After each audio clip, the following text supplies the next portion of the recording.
author from Echoes from the Farm experienced just that. Similar to how we've moved from a country to here, or another city or state to here, so did today's author, which is Jonathan Jefferson.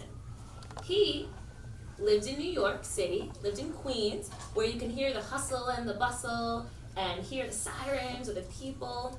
And then his family decided to pick up and leave and change everything he knew as a child and went to kind of like a farmland.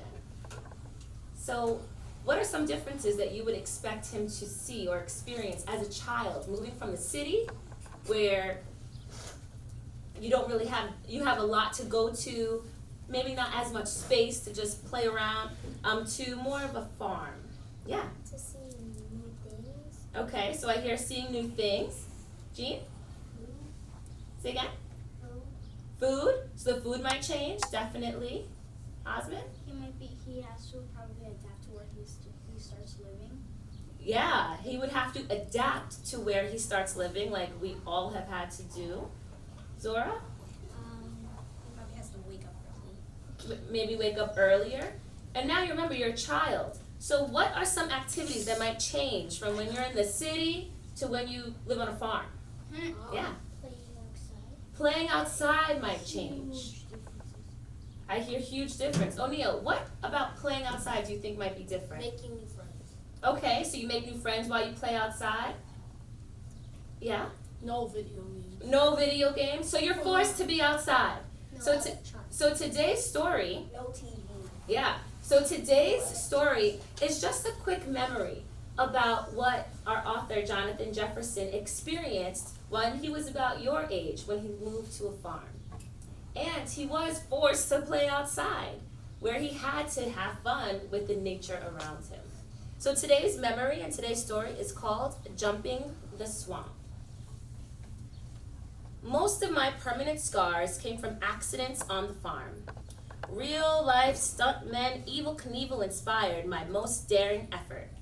It was the summer of 1982. I had my first new bike, no rules, and my cousin Derek supporting my madness. In front of our home was a small swampy creek, approximately 6 feet wide at its narrowest point. It may not seem like much, but it was plenty for a single-gear bicycle. Derek and I began by taking the door off one of the old collapsing farm buildings and fashioning it into a ramp.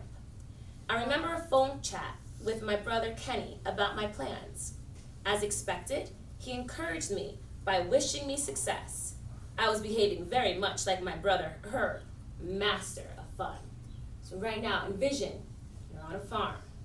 You have this big swamp that's 6 feet wide at its narrowest point. So 6 feet is like the height of maybe like 4 inches, 3 inches taller than myself, right? So it's someone who's tall, laying across the floor. So that's how wide it is. About here, about here to here, 6 feet wide at its narrowest point, which means it's going to go even wider. And this madman, this daredevil, is trying to get his bike ready, created a ramp for him to go up a ramp and jump over this big swamp, jump over the rug. I've done something wrong. Ooh, yes, sir. My dad's 6 feet tall. All right. So imagine trying to jump over him if he was laying down on a bike. So let's see what happens. To ensure that everything was working properly, I conducted a test jump on the driveway alongside the house.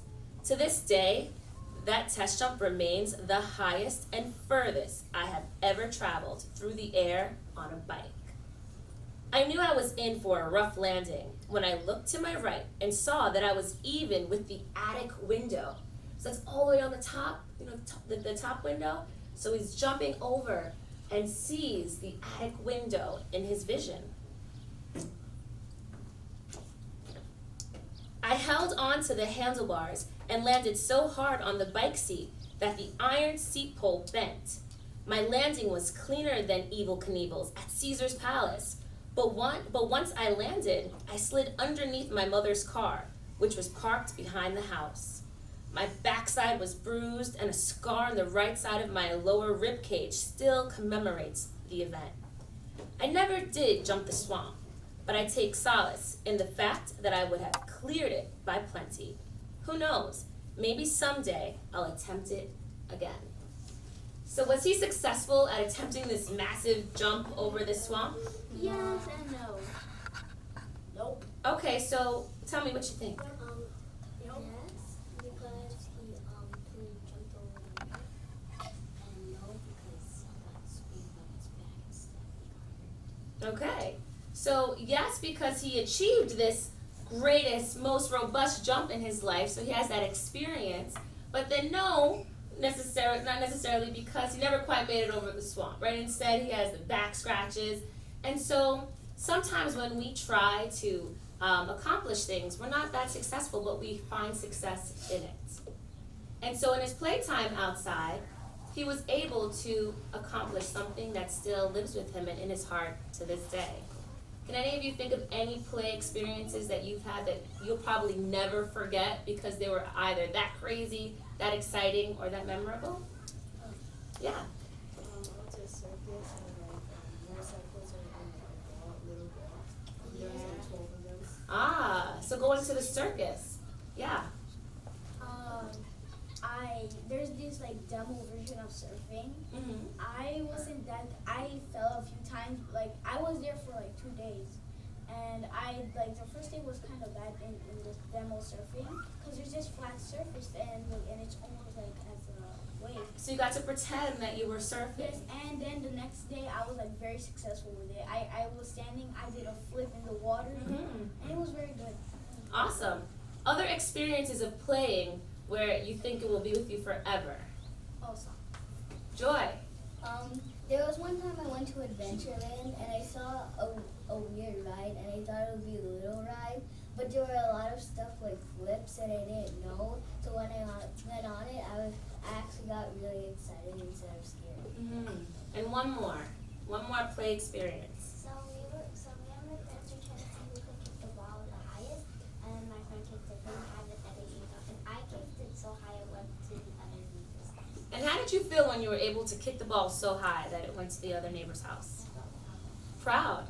So my friends, we can feel really proud and we can feel really excited when we're playing video games or when we're doing other things that aren't necessarily outside, right? But we can feel so proud when we are outside and we engage with other people, when we're kicking a ball, or we're pretending to surf, or we're going to the zoo or the circus, or we're going to any kind of event.